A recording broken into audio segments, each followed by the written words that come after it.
One of the most common forms of jealousy that I've only come across more recently as I travel. A lot of sisters actually come to me and ask me, I'm going to get in trouble for saying this, but that's okay. They'll say, how come the Quran has these rules for men, but he has totally different rules for women? How come men don't have to cover? How come we have these divorce laws and they seem to be tipped in the favor of men and not women? And what are women going to get in Jannah? And I'm not saying those are questions that should be ridiculed. But there's one thing that we have to be careful about. We're talking about Allah, who when He gives regulation, I only try to learn His regulation. I didn't come up with the policy. I only try to understand the policy and teach the policy. But the one who gave the policy is the most merciful, is the most loving, is the most fair. And if that question already smells of, I think there's something unfair here, or I feel there's something unfair here, that's a very serious problem. That feeling that somehow I have been shortchanged, even by Allah in what He gave. I need to understand exactly why Allah told me to do what He did. Let me tell you, if somebody asked me why did Allah reveal, for example, for women to cover, my honest answer will be, I don't know. Honestly, I can think of reasons for myself, some benefits of the regulation, but that's not because Allah revealed those benefits. That's just something I can think of. I'm not going to dare say, well, here are the reasons Allah gave the regulation of khimar, of covering, of jilbab, and here are the reasons. And those are not reasons from Allah. Often Allah will give you something and not give you a reason. But He will say that you should reflect on your own. لَعَلَّكُمْ تَتَفَكَّرُونَ لِيَدَّبَّرُوا آيَاتِي. You reflect on your own why. You think for yourself why, and Allah will not give you a regulation. I know one thing for sure, what He gives is a mercy, and what He gives is fair. By the way, these ayat in Surah An-Nisa are after the ayat of inheritance, and of course in inheritance it's not equal distribution in Islam. Men and women don't get equal share. Whether they're spouses or daughters or mothers, they don't get equal share. Their division is different. So the thought does occur. And so what does Allah say? لِلرِّجَالِ نَصِيبٌ مِّمَّا اكْتَسَبُوا وَلِلنِّسَاءِ نَصِيبٌ مِّمَّا اكْتَسَبْنَا. Men are only going to get part of the share that they earn themselves. And women will get from whatever they earn themselves. It's interesting the use of the word min in that phrase. You're not going to get everything you worked for in this life. You'll get a part of it. Part of it's reserved for later. Or you worked in this life, but some of it wasn't worthy of being compensated. Some of it wasn't, your intentions weren't pure enough. Your deed wasn't pure enough. So you'll only get the part of it that you actually earned. That was actually good and worthy of being compensated. Not all of it. And Allah says, I have standards for men and I have standards for women. Stop wishing for what the other has. Quit wishing for what the other has. And then He says, وَاسْأَلُوا اللَّهَ مِنْ فَضْلِهِ. One of the most remarkable phrases in the Quran. Within the same ayah. He says, and ask Allah for His favor. By the way, fadl here isn't just favor, it's preference. You see, in jealousy, a person feels that this one has fadl over me. Or I have fadl over them. This one has fadl over me, or a preference over me in terms of wealth, or in terms of appearance, or in terms of opportunity. Or a girl might feel that way in a house when her sister gets marriage proposals and she's not getting any marriage proposals. This one has a fadl over me. Allah says, you want fadl, instead of asking for that preference over another creation of Allah, ask Allah to give you a fadl from Him. Stop comparing what others are getting. Focus on what more you can get from Allah Himself. Almost pretend nobody else exists. Don't worry about anybody else. If you can internalize that, you'll live a much happier life, by the way. When you're sitting in a class and you're the only one who's not understanding, you're lost, the teacher is like talking about something and you're like, I don't know even what planet I'm on, I lost him like 10 minutes ago, why am I even sitting here? And the guy next to you or the girl next to you is answering every single question, raising her hand, and you're like, I'm going to run this kid over in the parking lot, I hate this guy. It makes me feel so dumb because he answers every single question. You know what's just happened? All of your focus is on someone who you think is smarter than you, or is a teacher's pet, or is a show-off, or is getting all the attention, and they're making you look bad or embarrassing you, while you forgot why you're there. You're a student. When you're sitting in that classroom, nobody else exists. It's just you and the teacher. You came there to learn. And you should embarrass yourself and say, I lost you. You need to explain yourself again. You owe that to yourself. You can't be embarrassed to ask. You came to further yourself, not to prove your worth to anybody else. That's not what you come to learn. The same way at work, the same way in your family. You don't just silence yourself and wither yourself away because somebody else was given a preference. If something is wrong, you speak up. You're entitled to something, you speak up. You say it. You don't just keep burning on the inside and letting that fester and create a hate inside of you. One of the things we beg Allah when we come before Him on Judgment Day is وَلَا تَجْعَلْ فِي قُلُوبِنَا غِلًّا لِلَّذِينَ آمَنُوا. Do not place ghil, meaning ill feeling, towards other believers in our hearts. We don't want that in this dunya, and Allah will remove it actually in Jannah. He removes it in Jannah. So it can happen in this life. It can happen that you develop an ill feeling. Oh, this person doesn't deserve the position they're in. They don't deserve to be doing this or the other. You don't feel that way, fine. There are people that will say, well, this one gets paid a lot more than I do. Why do they get paid more than I do?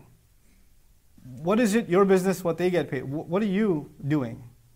What have you earned? And if you feel that you should be earning more, then you should make a case for it.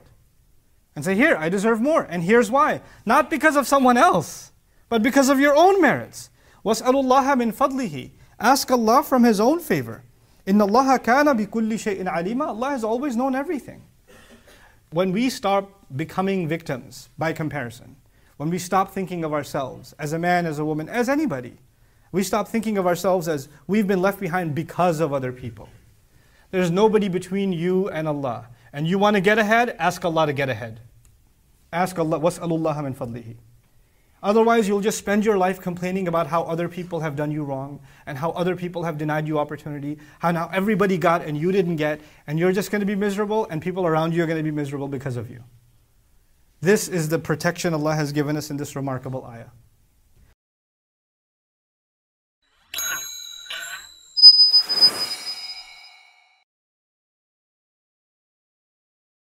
The first grievous rebellion against Allah that we know of in recorded history is the rebellion of Iblis, which is rooted in jealousy. Wait, he's just made of clay. Why does he get the attention? That's where that started. The first crime that ever took place on the earth, when humanity came on this earth, is the killing of Habil by his brother Qabil. That's also a matter of jealousy. This jealousy can be so heinous and so ugly that even when you are the son of a prophet named Yaqub alayhi salam, and your brother himself is a remarkable child, who even if you don't know is not a prophet yet, has prophetic qualities, it can lead you to the point where you're even willing to kill your brother. Jealousy and envy are not to be underestimated. They may seem like something going on inside of you or inside of me. It's just a feeling that I have.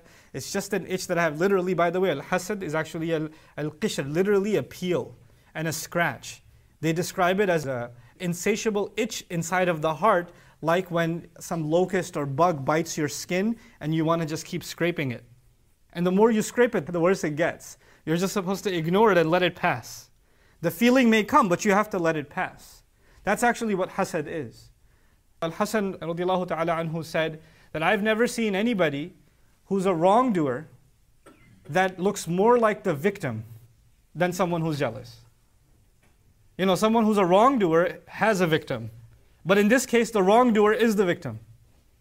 That's what he says. He's the wrongdoer. He's doing jealousy, but he's the victim himself.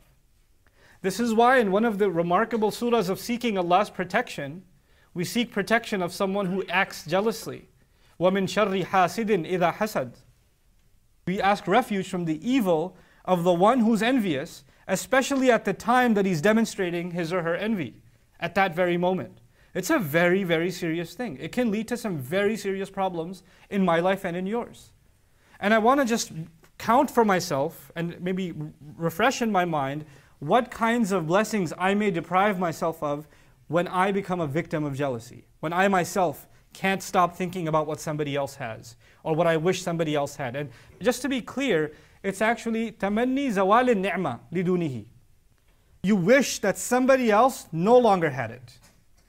You don't just wish, okay, this one is so strong, I wish I was that strong. No. I wish they get sick and I get strong.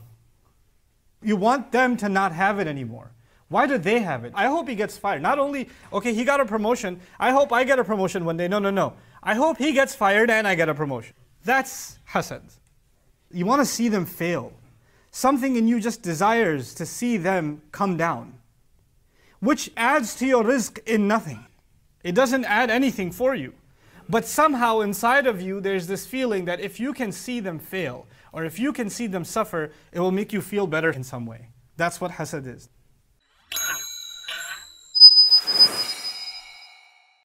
We know about Iblis that Allah Azza wa Jal ranked him among angels.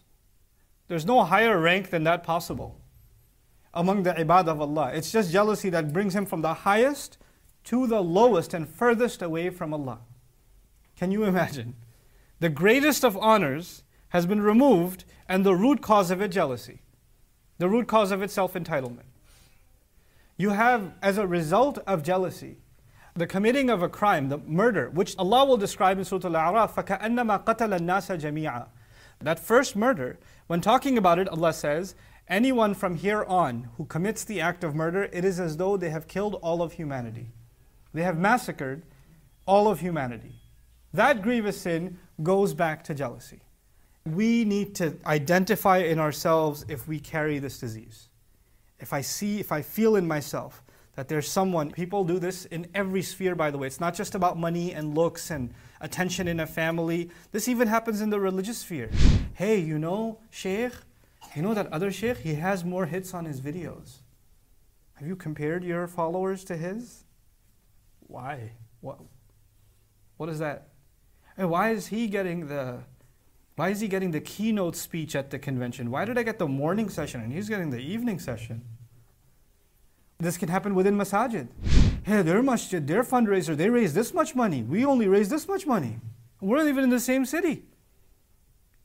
This kind of competition, not just competition, jealousy. Why are they succeeding? Why are they doing better? It can hit you even inside the world of religion. This is actually the reason, one of the main reasons why Banu Israel, who the Sahaba thought would be the first people to believe. أَفَتَطْمَعُونَ أَن يُؤْمِنُوا لَكُمْ, Quran says. Are you very hopeful that they'll accept what you're saying? Because they were people of scripture. They knew the revelation. They recognized the Prophet the way they would recognize their own kids. What is it that kept them from coming?